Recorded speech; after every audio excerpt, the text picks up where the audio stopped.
there are things to talk about. Opening kickoff, the Rams, they did whatever they freaking wanted, didn't they? On both sides of the ball against these Vikings. Stafford, 10 for 10. He looked incredible. On the road, adversity, home field taken away from them, but not really, and it didn't even matter. And then the defense put together an all-time performance, allowing 3.8 yards per play, racking up a playoff record, tying 9 sacks for a record-setting loss of 82 yards. And they came up with a couple of takeaways as well. Man, Darnold was getting beat up. 6 sacks in the first half. It was just crazy. They were blitzing. Total ass kicking, guys. 8 different players had sacks for LA. 8 different players had sacks. Somehow, that doesn't even include Jared Verse, by the way, who did, however, have this happen. Jared Verse, an absolute stud. We've asked Braden Fisk about him. We asked Kobe Turner about him, and here he is.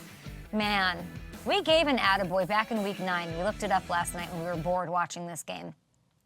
We said Atta Boy Les Snead, week 9, because what he did to rebuild this defense, it's not a teardown. It's still somehow making it to the divisional round, given the losses. And the losses were huge holes.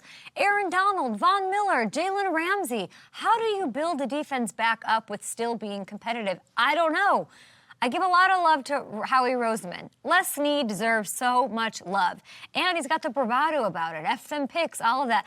And it works. He, Sean McVay, Chris Shula, their DC, tremendous job here. And weirdly, quietly, like under the radar. And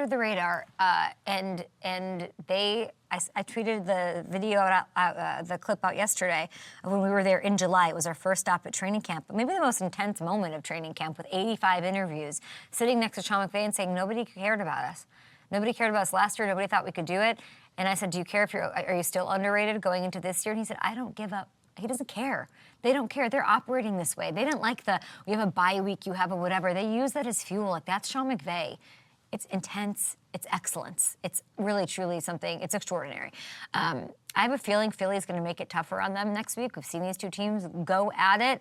We were talking on our group chat yesterday. I'm like, I don't know. I think the O-line with Philly is more intense than this D-line with the Rams. I think they can overpower them. Saquon's the thing here. Saquon crushed it, by the way, the first time that these two, on the ground and through the air, met each other in the regular season. Week 12, Sunday Night Football, it was 300 yards, guys. 300 yards against this defense. So we'll see if the Rams can do something to keep him under control and under wraps this time around. What a game that will be. As for the Vikings, 8 days ago, they were riding a 9-game win streak. Into Sunday Night Football, the 1 seed was within sights, within grasp. Has anybody ever seen a team crash like this? Like a quarterback crash like this? Quite like this? I can't think of one. 14 wins, what? That's crazy. A wild card team is 14. Doesn't matter. When we talked to Jared Allen about this, about what they would have to do, let's listen to Kevin O'Connell, a tremendous coach, on Sam Darnold, his quarterback, who's losing money as the seconds, count down on that clock last night after the game. A winning quarterback this year, and the consistency at the times he had it throughout the year, and what that meant for our team, because I think that can stay with him moving forward as he goes back to work. Proud of him. Proud of really everybody in that locker room. But Sam and the journey him and I went on this year will always be something that's a special place in my heart for sure. There's a lot Sam should be happy about from this season, proud of from this season, what he accomplished. In those 14 wins, a team that knows how to win, a team that put him in the best position.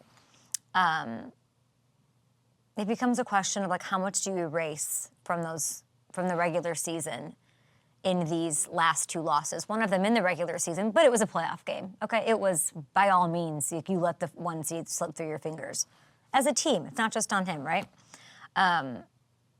The question the world is grappling with, meaning the front office and ownership and fans, is how comfortable are you giving him a long-term, big money deal after these 2 losses? What is the gravity of these 2 losses? He has little playoff experience, high-pressure games. There's an idea that he sort of disappears under the bright lights I don't know. How comfortable can you be as a franchise, as the Vikings, as any other franchise, in giving him, like, there's a lot of people saying this is the last time we're seeing him as a starting quarterback in the NFL. He's back to backup, and that's it. I don't know. What the Rams did, the Rams should be sending an edible arrangement to the Lions because they gave them the blueprint, okay? It was press coverage, heavy pressure. Sam cannot handle that. Can you pay a guy who can't? Is there a way to get him to handle that? I don't know. This is alarming for sure. Something to think about. First-round quarterback is waiting in the wings in J.J. McCarthy, right, for the Vikings. It's very hard to picture Kwesi and this front office handing out a deal to make Sam the guy. I don't know. It's sort of unthinkable to even say that with where we were less than 2 weeks ago on a 9-game winning streak. But it kind of has come apart that dramatically. I can't wait to talk to... maybe we'll talk to Kirby Joseph about this. He plays them twice. Then you got Devontae Adams coming on the show. These are, two players that might have some opinions on this. I don't know. We talked to Jared Allen. I'm so, like, if you're Justin Jefferson, what's your take? What are you saying? Do you have pull? Best receiver in the game? Like, I don't know. Sam's proven he can start and win games in this league. That's something people didn't believe going into the season. So there's a lot to be proud of. But is this another bridge? It's feeling like another bridge deal for him, unfortunately. Like the Giants or the Raiders alongside another rookie quarterback, something like that. As for the rest of the Vikings, you can't put it all on Sam. I want to say that it is a team sport, right? O-line didn't help.